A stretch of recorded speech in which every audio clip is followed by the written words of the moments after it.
Hello NBA fans and welcome back to another episode of the NBA The Week That Was.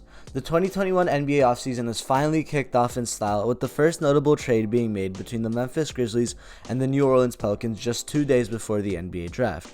The Grizzlies sent Jonas Valanciunas, the 17th pick and 51st pick in the draft, to the Pelicans for Steven Adams, Eric Bledsoe, the 10th pick in the draft, the 40th pick in the draft, and a top 10 2022 first-round protected pick. And that will be Memphis's. So this was quite a big deal, with a lot of draft capital and notable names being moved around. So I'll be analyzing this deal from both the Grizzlies and the Pelicans' point of view, and then ultimately determining a true winner of this deal. Let's get right into it. Personally, I like this trade for the Grizzlies. Let me break down my reasoning for you guys. Firstly, I like the fit of Steven Adams on this Memphis squad.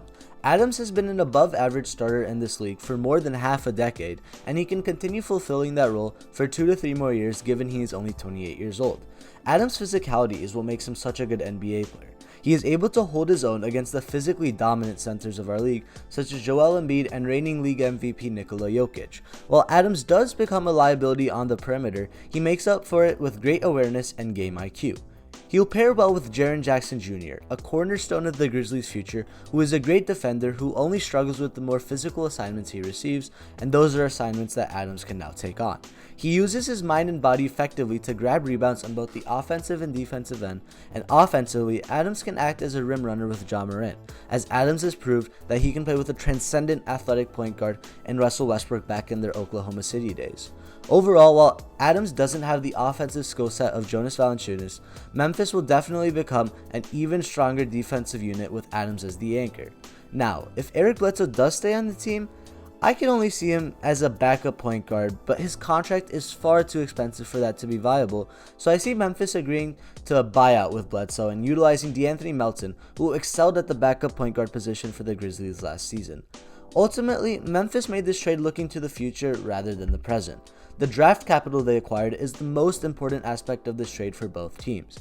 Even though Memphis was a tough out in the first round of the playoffs against the Jazz, they still see their true window coming in 2 to 3 years to win a championship once Ja Morant, Jaren Jackson Jr., Desmond Bane, Dillon Brooks, and the other young guys of this roster truly start hitting their peaks.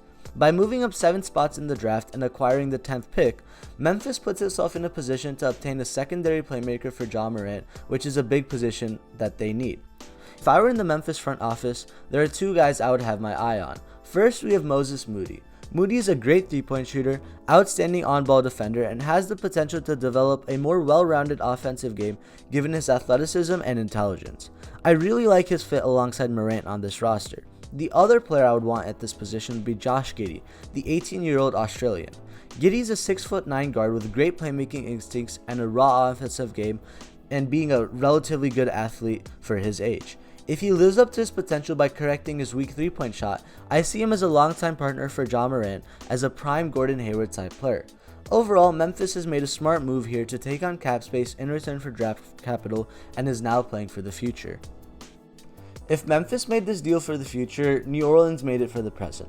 By trading away Eric Bledsoe and Steven Adams with 3 draft picks, New Orleans lost valuable draft capital but gained even more valuable cap space.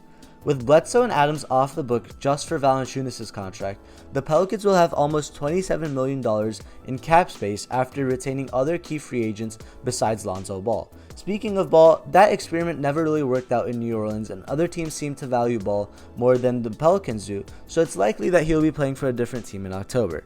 Now, you must be wondering, what will New Orleans do with that cap room? Well, they seem to be positioning themselves to make a strong play at a certain 35-year-old point guard from Toronto. Kyle Lowry will be one of the hottest free agents on the market despite his veteran status. He still brings elite playmaking, 3-point shooting, and leadership that very few players can bring in the league. Lowry will also serve as a great role model for young guards Kira Lewis Jr. and Nickeil Alexander-Walker. Also, Valanciunas will be a decent addition to the squad. As I said, he'll bring a much more refined offensive arsenal to the Pelicans in comparison to Steven Adams, and his above-average ability to space the floor will allow Zion to wreak even more havoc around the rim. Now, Lowry and JV won't make New Orleans Western Conference champion contenders overnight, but it allows them to make the playoffs for the first time in the Zion era and even make a surprise run just as the Suns and the Hawks did in these playoffs. Ultimately, this was a win now move for the Pelicans and a win later move for the Grizzlies.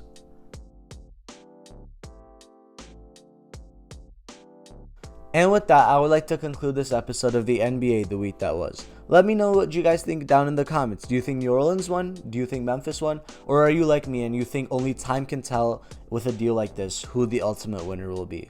Also, with the NBA drafts coming up, I'll have some reactions posted to that, as well as a video most likely tomorrow coming out about Cade Cunningham and why I think he can be a transcendent superstar in this league. I'll catch you guys on my next episode here on the NBA The Week That Was. Thank you.